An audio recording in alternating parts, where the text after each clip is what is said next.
Alright, just a little update from where I am at. Like I said, I went ahead and shined all those up. Now I have attached those little bars there and there using some Gorilla Glue onto those posts that I made. Now the real test is going to be how well that stands up to soldering. It may be a completely worthless idea because of the heat transfer, but we're going to find out. And in the meantime, I went ahead and hot glued down all 5 of those and got them ready. And I have also here gone through and cut out the inserts, cut out those areas. That way I can go ahead and attach the LED COBs right here and they'll be able to shine through there. And finally, in this handheld little montage that I'm doing, what was the other thing? Oh yeah, on the back that attaches onto here, that the shuttle bays, I went ahead and started with the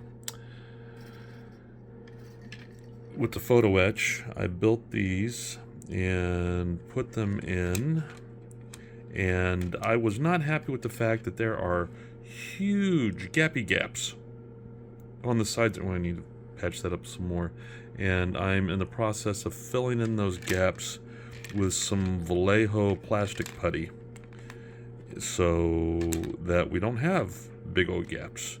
And then hopefully once I hit all that with the base coat, it'll all be good, hopefully. So what did we just learn? Well, remember how I had the little piece of brass or whatever it is glued down? I had one over here as well. And then I attempted to tin this and put this piece of metal on so I could run the wires in and attach it to the end of this metal and tried to distance it. And we found out that if you touch a hot soldering iron to that piece of brass that's got the stuff on the back, that's got the glue on the back, that glue will release like immediately. So I think what I'm going to have to do is I'm going to have to solder everything to this, and then once everything's cooled and soldered to this, then after I clean this off, we're going to have to then re-glue it down to there. So that's what we learned. We learned that heat is not this glue's friend. Okay, I have been working on getting this lighting set up. Earlier, as I did on the handheld, I showed that those 2 posts I put in, they just would not, the glue would not take the heat, so they came undone. So right now I'm just doing the thing where I tie them all together and I'm running them down here so they will all light up. So I've got those 5 going. And the next thing I'm going to do is I'm going to take the reds, these little bitty reds, here, and I have already, on this, I used a little drill bit and I drilled these out a little bit bigger so that these will fit right in there. So I can run them, come on, focus, so I can run this straight through and out and glue that right there. I'll do that on both sides, one on each side, so I'll have my 2 reds. And I'm going to do that now. And then I can tie the reds into these as well as the blues, and have a spare wires running off to the side for the nacelles. And then we'll have top and bottom of the main hulls ready to go. We'll have all the interior lighting ready to go, and we'll have the impulse engine lighting ready to go. And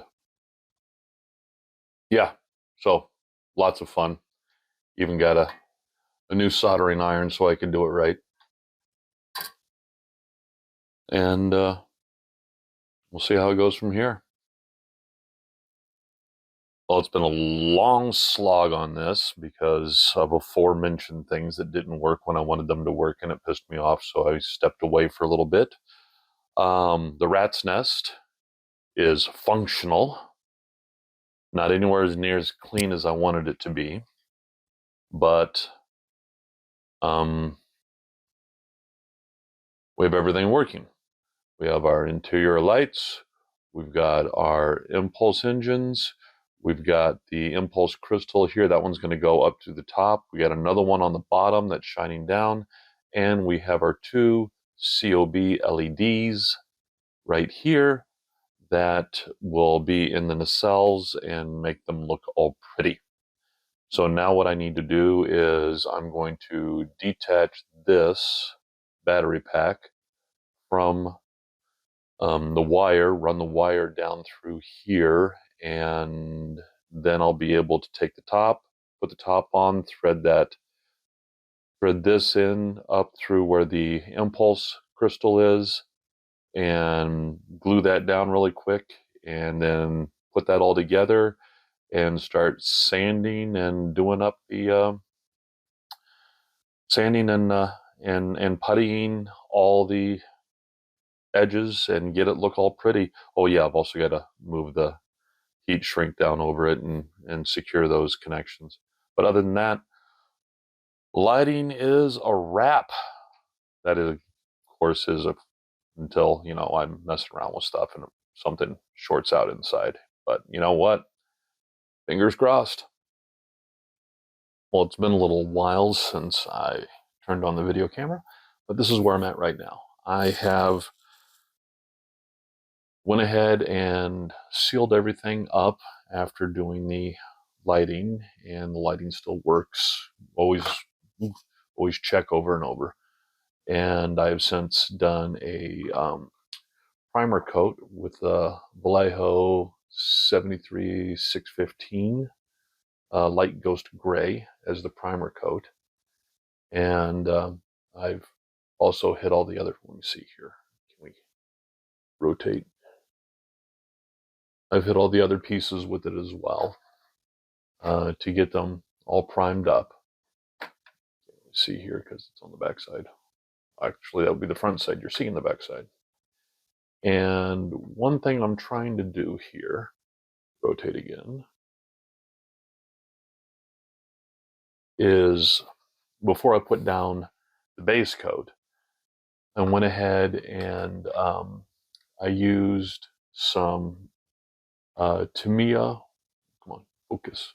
Focus. There you go. Almost there. I used some Tamiya 1mm tape to mark off where the sensor band lines go. And that way, after I put down the base coat, I'll be able to peel that off, and the darker color of the sensor band lines will be down there. And I've already mixed up my base coat here of a mixture that I like to do with the Army Painter War Paints Spaceship Exterior, with some Army Painter War Paints Storm Wolf Air, and a little bit of your classic Walmart top-notch acrylic white. And those three put together give me a really nice light gray coat. And that'll go good as the base coat. Then after we get the base coat on, then I'm going to clear coat it and clear coat everything. And then we will start worrying about masking off and doing the pretty paint job. But anyways, that's where I am right now.